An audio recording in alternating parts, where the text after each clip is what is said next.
শীত মানেই খেজুরের রস, পাটালি গুড়। আমরা তা উপভোগ করি পরতে পরতে, কিন্তু এই রস বা গুড় তৈরির পিছনে লুকোনো থাকে কত মানুষের পরিশ্রম, নির্ভর করে কতজনের জীবিকা। কিন্তু তারা কিভাবে খুঁজে পায় জীবনের রস, সে খবর কজন রাখে? এই নিয়েই প্রখ্যাত সাহিত্যিক নরেন্দ্রনাথ মিত্রের গল্প রস অবলম্বনে নতুন বছরে সহচরীর প্রথম নিবেদন অডিও স্টোরি গুড়। গল্পের সূত্রধর অরুন্ধতী ও দেবজ্যোতি।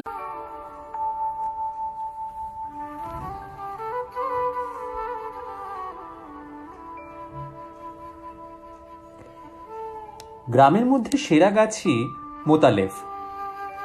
সারা বছর খেতে জনমজুরের কাজ করলেও তার মনের মতো কাজ খেজুরের গাছ কেটে হাঁড়ি পেতে রস নামানোর। সেই রস জাল দিয়ে সোনা রঙের পাটালি গুড় তৈরি করে বিক্রি করে সে বাজারে। তার গুড়ের কদরই আলাদা, যে খায় সে আর ভুলতে পারে না। তার গুড়ের দাম বাজারে অন্য দোকানিদের থেকে বেশি হলেও সেখানে লেগে থাকে ক্রেতাদের ভিড়। ধামা ভরা গুড় নিয়ে বসতে না বসতেই খদ্দেররা এসে ছেঁকে ধরে। এই বিদ্যেটুকু সে শিখেছিল রাজেক মৃধার কাছে, যে কিনা ছিল সে অঞ্চলের ডাকসাইটে গাছি। তার সাকরেদ হয়ে পিছু পিছু ঘুরে যত্ন করে মোতালেব শিখেছিল কি করে নিপুণ হাতে গাছ কাটতে হয়, যাতে গাছেরও ব্যথা না লাগে অথচ মিষ্টি রস চুইয়ে পড়ে। এ তো গেল গাছ কাটার কথা, কিন্তু রস চাল দিয়ে গুড় তৈরি করার মতো মানুষও তো চাই। মোতালেফের ঘরে সে মানুষ কিন্তু নেই। বছর 2 আগে বউ মরে একেবারে খালি করে দিয়ে গেছে। মোতালেফের মনে মনে ইচ্ছে সুন্দর মুখ দেখে একটা বউ ঘরে আনার।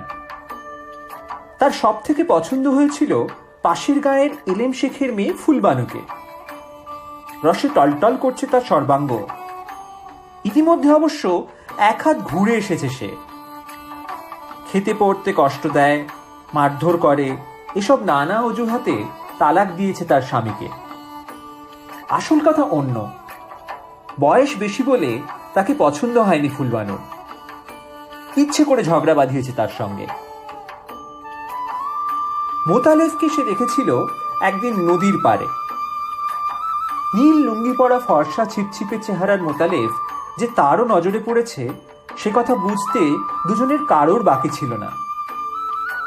মোতালেব ভয়ে ভয়ে প্রস্তাবও করেছিল এলেম শেখের কাছে, কিন্তু স্পষ্ট কথায় এলেম শেখ তাকে বলেছে এবারে সে না দেখে শুনে যার তার হাতে মেয়ে দেবে না। নগদ 2,000 টাকা গুনে দিতে হবে তার হাতে। মুখ ভার করে চলে আসছিল মোতালেব। পথে দেখা ফুলবানুর সঙ্গে। কি মিয়া, গোসা কইরা ফিরা চললে নাকি?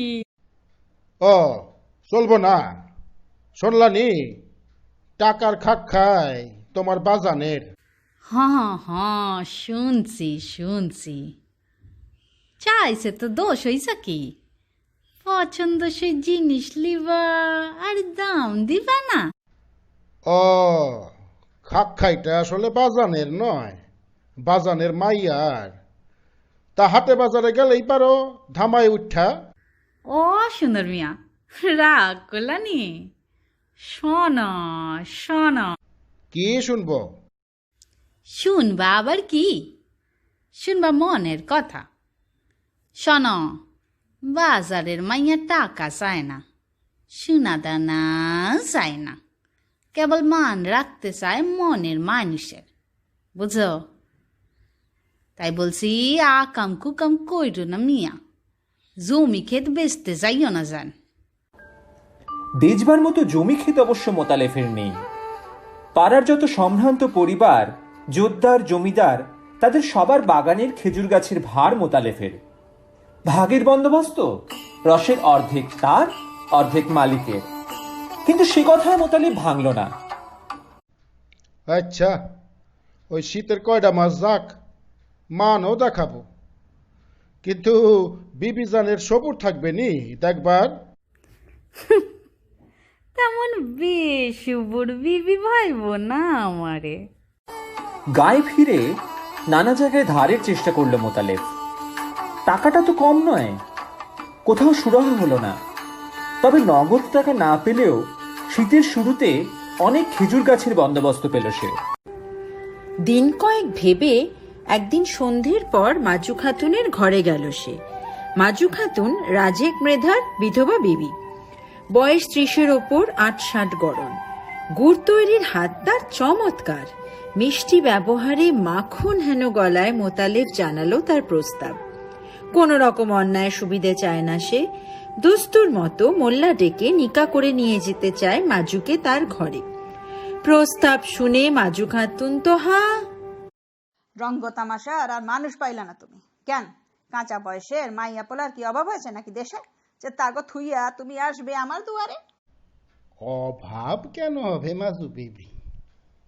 কম বয়সী মাইয়া পোলা অনেক পাওয়া যায়, কিন্তু শত হইলেও তারা কাঁচা রসের হাড়ি। আর আমি? তোমার কথা আলাদা। তুমি হইলা নেশার কালের তারি আর নাস্তার কালের গুড়, তোমার সাথে তাগো তুলনা। প্রথমটা ফিরিয়ে দিলেও মোতালেফের প্রস্তাবটি কিন্তু মাজু খাতুন মন থেকে একেবারে সরিয়ে দিতে পারল না। আরো কদিন কাকুতি মিনতির পরে চিড়ে ভিজল। নীল রঙের জোলাকি শাড়ি পরে নতুন কাঁচের চুড়ি হাতে মাজু ঢুকলো মোতালেফের ঘরে। নিপুণ হাতে তুলে নিল তার ঘরকন্যার যাবতীয় কাজ। পড়শিরা আশ্চর্য হয়ে ভাবল, কি দেখে মজলো মোতালেফের মতো মানুষ, যে পাড়ায় পাড়ায় খুঁজে বেড়ায় সুন্দর মুখ। কিন্তু ঘর বা ঘরণীর দিকে নজর নেই মোতালেফের। সে আছে গাছে, পরিশ্রমের বিরাম নেই তার। পাড়াপড়শিরা আবারও একবার ভাবল, মোতালেফের হলো কি? এমন কলের মতো পরিশ্রম করতে তো তাকে আগে কখনো দেখা যায়নি। কয়েক মাস পরে তার সেরা গাছের মিষ্টি 2 হাঁড়ি রস ও পাটালি নিয়ে মোতালেফ একদিন উপস্থিত হলো এলেম শেখের বাড়ি। রসের হাঁড়ি গুড়ের সাজি পায়ের কাছে নামিয়ে করকরে 1,000 টাকা ধরে দিল তার সামনে। এই অর্ধেক আগাম দিলাম মিয়া সাহেব। কিসের আগাম? আপনার মাইয়ার। এখন আর টাকা আগাম নিয়া আমি করবো কি মিয়া? তুমি তো শুনলাম ন্যাকা কইরা নিছো রাজেক মৃধার বিবিরে। সতীনের ঘরে যাবে কেন আমার মাইয়া? ঝগড়া চিল্লাচিল্লি করবে বললা? তার জন্য ভাবেন কেন মিয়া সাহেব? গাছের রস যতদিন আছে ওই মাজু খাতুনও ততদিনই আছে আমার ঘরে।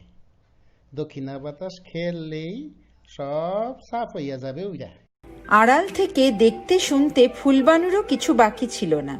এবার এসে সামনে এসে বলল, বেশুবর কেডা হলো মিয়া? এদিকে আমি রইলাম পথ চাইয়া, তুমি ঘরে নিয়ে ঢুকাইলে আর একজন আরে। না ঢুকাইয়া করি কি? মানের দায়ে এ ফন্দি খুঁজতে হয়েছে।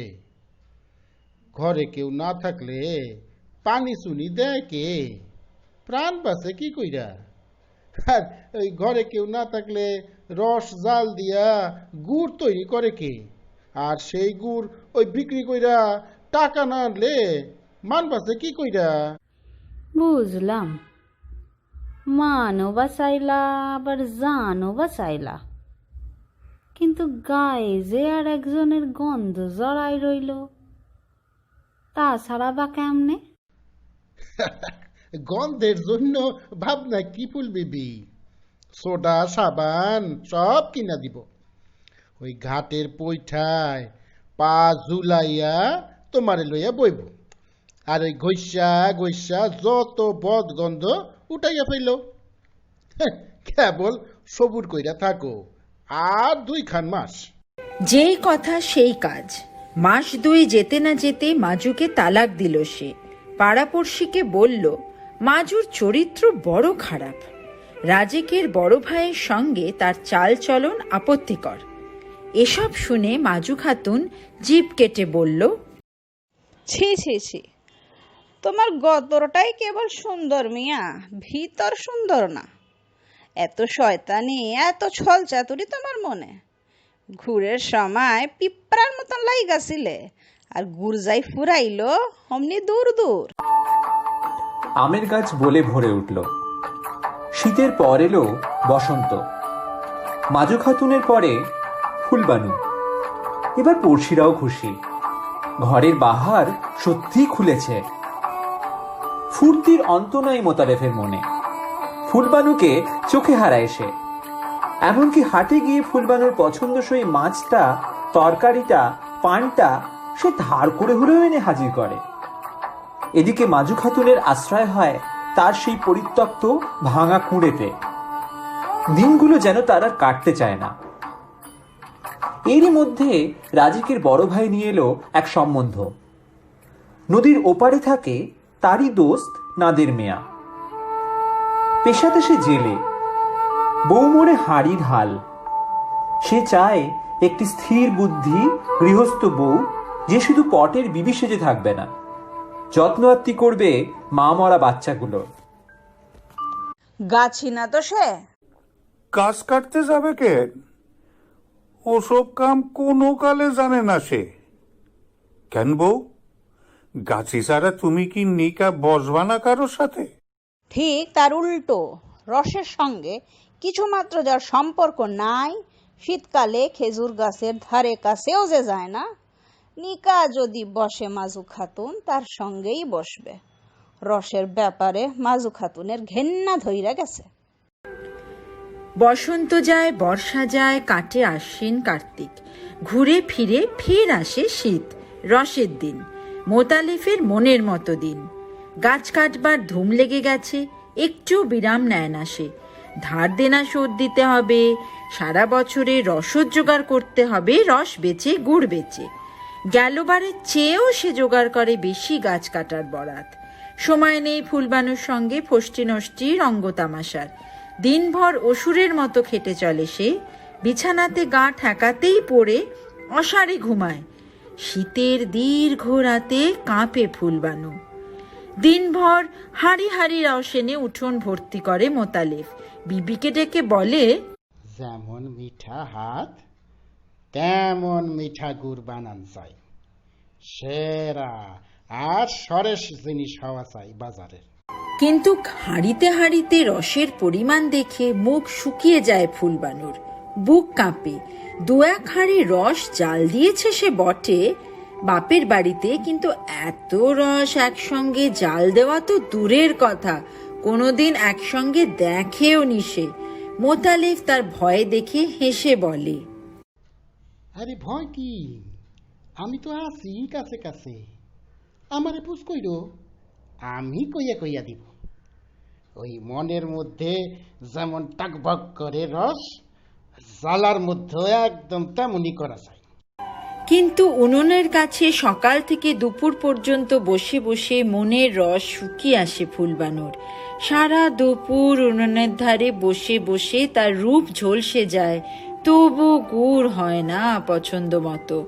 কোনোদিন তা পুড়ে তেতো হয়ে যায়, কোনোদিন বা নরম নরম থাকে পাটালি।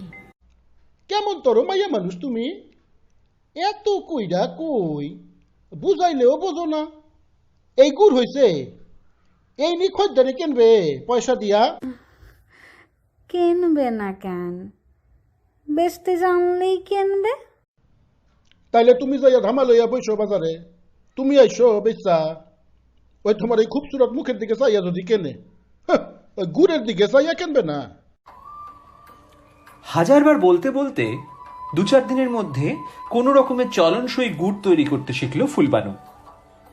কিন্তু দর ওঠে না মোটে গতবারের মতো। খদ্দেররা খুশি হওয়া তো দূরের কথা, এসে জানায় অভিযোগ অনুযোগ। এ তোমার কেমন তোর গুড় হইল মিয়া? গত হাটে নিয়ে দেখলাম গেল বছরের মতো স্বাদ পাইলাম না। এবার তো তেমন হইল না। তোমার গুড়ের থিকা এবার অন্যান্য দোকানিদের গুড়ের স্বাদ অনেক বেশি। বুকের মধ্যে পুড়ে যায় মোতালেফের, রাগে সর্বাঙ্গ জ্বলতে থাকে। সে তো কম খাটছে না, কম পরিশ্রম করছে না, তবে কেন দর উঠছে না? গুড় খেয়ে তার সুখ্যাতি করছে না কেউ? শুধু নিন্দে, শুধু নিন্দে। রাত্রে বিছানায় শুয়ে শুয়ে রস জাল দেওয়ার কৌশলটা ফুলবানুকে আরো কয়েকবার বোঝানোর চেষ্টা করে মোতালেব। ওই হাতায় কইরা কইরা ফোটা দেখো নামাবার সময় হইল কিনা আর ডালবার সময় হইল কিনা রস। হ হ শুনছি, আর বক বক কইরো না, ঘুমাইতে দাও। হঠাৎ মনে পড়ে যায় মাজুর কথা। রাত্রে শুয়ে শুয়ে রস আর গুড়ের কত আলোচনা করেছে তার সঙ্গে মোতালেব। মাজু খাতুন কখনো মুখ ঝামটা দেয়নি, সাগ্রহে শুনেছে, সানন্দে কথা বলেছে। একদিন বেলা দুপুর নাগাদ এক বোঝা জ্বালানি মাথায় করে উঠোনে পা দেওয়ার সঙ্গে সঙ্গে মোতালেফের নাকে এলো তীব্র পোড়া গন্ধ। জ্বালার মধ্যে ধরে গেল নাকি গুড়? যা ভেবেছে তাই, গুড় ধরে গেছে জ্বালার মধ্যে। তারই পোড়া কটু গন্ধে খড়ের গাদায় আগুন লাগার মতো দাপ করে জ্বলে উঠল মোতালেব। ফুলবানু তখন সবে নদী থেকে নিয়ে বেড়ার দরজা খুলে উঠোনে পা দিয়েছে। জ্বলন্ত চোখে এক মুহূর্ত স্ত্রীর দিকে তাকিয়ে রইল মোতালেব। তারপর আর সে রাগ সম্বরণ করতে পারল না। অকথ্য ভাষায় গালিগালাজ করল সে ফুলবানুকে। ঝগড়া ঝাঁটি উঠল তুঙ্গে। বদরাগী মানুষ মোতালেব, তার রাগ অনুরাগ দুই প্রচণ্ড। খবর পেয়ে এলেম শেখ এলো, জামাইকে শাসালো, মেয়েকেও ধমক ধামক কম দিল না। প্রবীণ মানুষ, জানে যে স্বামী স্ত্রীর ঝগড়া ও তো দিনে হয় রাতে মেটে। কিন্তু ঝগড়া মিটলেও কোথাও যেন সুর কেটে যায়। তাদের মধ্যে কথাবার্তা হয়, কিন্তু কেমন যেন শুকনো রসহীন। হাটের পরে হাট যায়, শীত প্রায় শেষ হয়ে আসে, গুড়ের খ্যাতি বাড়ে না মোতালেফের। কিন্তু এই নিয়ে তর্ক কাজিয়া করতেও যেন তার আর ইচ্ছে হয় না। রসের হাঁড়িতে ভরে যায় উঠোন, কিন্তু মনে নেই রসের ছিটে ফোটাও। একদিন নদীর পাড়ে দেখা মাজু খাতুনের স্বামী নাদিরের সঙ্গে। একরকম জোর করেই গছায় তাকে সের কয়েক গুড়। মাজুর কথা মনে এলেও মুখে বলতে পারে না সে।